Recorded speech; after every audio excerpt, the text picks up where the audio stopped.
Abel Damina is my name. Look. I couldn't wait to get back home and be a part of the ongoing conversation. There's been this conversation going on whether there's a genocide in Nigeria or there's no genocide in Nigeria. And I listen to certain individuals who say there's no such thing in Nigeria. Well, whether you call it genocide or you don't call it genocide, let me speak as a victim. I am not just a student of research, but I'm speaking as a victim of these gruesome circumstances around the Nigerian people, where innocent lives have been taken away by some people who think they have more right than others in this nation. And some people have reduced it to herders and farmers clash. No, sir, this has been ongoing. I grew up in northern Nigeria. My father was a pastor with the Assemblies of God Church.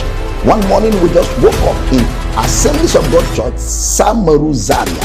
This somewhere adjacent the north gate of Samaru Zaria. My father was a pastor. All of a sudden we woke up in the morning, no provocation, nothing. And the next thing we were hearing was people were just running all over our house and the church with machetes and all of that. The next thing was they started pouring petrol all over the building, both the church and the house, because our house was attached to the church. And the next thing was flames. Everything was burnt right down to ashes. We narrowly escaped, found a place where we could shelter ourselves in the military barracks. Eventually, they brought us back to the lecturers' quarters of ABU Zaria, and we had to camp with a family for weeks and months before we could rebuild and start life all over again. That is long. I'm talking about 1986, 87. What about the Metasine situation? Metasine was a sect of the Islamic religion who went around burning and destroying and killing Christians back in the 80s. This is far before there was anything like farmers and herders clash.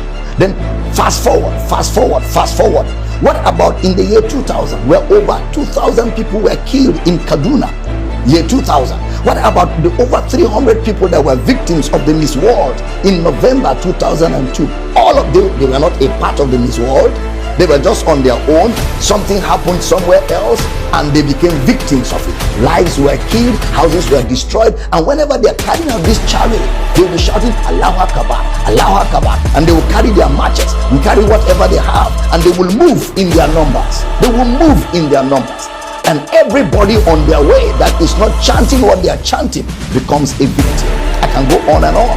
A few years ago, I was preaching in Kaduna for a great man of God, and I only succeeded in preaching Sunday morning service. After the service, the next morning, as we were preparing for the next service on Monday, the next thing I was hearing was the whole city is on fire. Kaduna is on fire. Please stay in the hotel room, don't come out. They are burning churches, they are killing everybody. That is how we were stuck in a hotel. Even in the hotel, we were not sure of ourselves, because they were going from hotel to hotel, room to room, killing people that were not chanting Allahu Akbar. And somehow God saved our souls. After about 4 days, we were able to leave Kaduna. But unfortunately, a friend of mine who was a pastor, Reverend Northcote Andrew of blessed memory, was caught in the midst of this as he was escaping for his life. They caught him because he was wearing a collar of a bishop. They hacked him to death, dug the ground, buried him and put a cross there. It is that little wooden cross that made people know that there was a corpse in that place, and this, my friend, was buried. These are real life situations. So for somebody to just sit down in the comfort of his home, maybe somewhere in the south, and be saying there's no such thing in northern Nigeria, my brother, you've not been a part of it. We've been right in the heart of the fire. I remember one night, these Muslim boys were all over the place in my school, and they were shouting Allahu Akbar.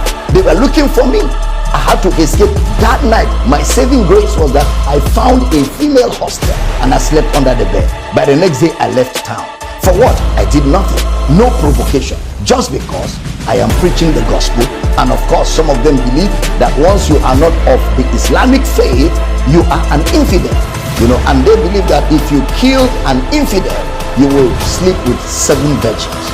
All of this kind of indoctrination that leads to violence at the slightest provocation, whether it has to do with the people or not, you just get on the streets. What about the Reinhard Bonnke crusade? I'm talking about the Reinhard Bonnke crusade in Kano, where people were hacked, macheted, and killed just because a crusade where the gospel of Christ was going to be preached. And that is why I thank God for people like President Donald Trump, who lent his voice to what is going on here. At least, for whatever is what, there's an ongoing conversation all over the world. The matter is no more put under the carpet. And we don't want just conversations. We want some action. We want some action. And in the midst of all this, it snowballed into the herders and farmers clash. It snowballed into banditry, and everything becomes very complicated. Very complicated.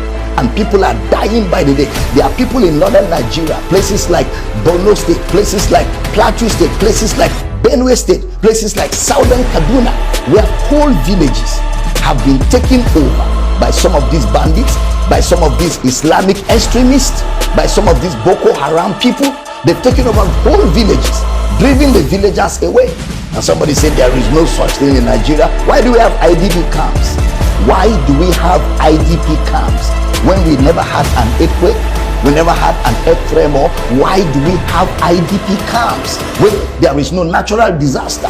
Other than the fact that people are being made victims of what they have no knowledge of. In a secular state like Nigeria, where all religions are permitted to be practiced, this ought not to be allowed. This ought not to be allowed at all. Our government have a duty. Now, when you live in a country like that, where you don't know what becomes of you the next day, you go out, you don't know if you're going to come back. When you go to church, you're not sure if you're going to come back. When you live in such a country, it's almost as if there's no government. And because the first responsibility of government is security of lives and properties. That's the first responsibility of government, whether at the federal level, at the state level, or at the local government level. Because the population don't have access to arms. But unfortunately, some of these bandits, some of these terrorists, some of these extremists, they are carrying AK-47s, and you wonder where did they get them from. In fact, it's unfortunate that at a point in Nigeria, there was even a local government in Borno State where Boko Haram drove all our Nigerian security forces and put their flag there. It's very unfortunate. And the government of Nigeria needs to do something quickly. Otherwise, where this is taking us to, we do not know. This has to come to an end.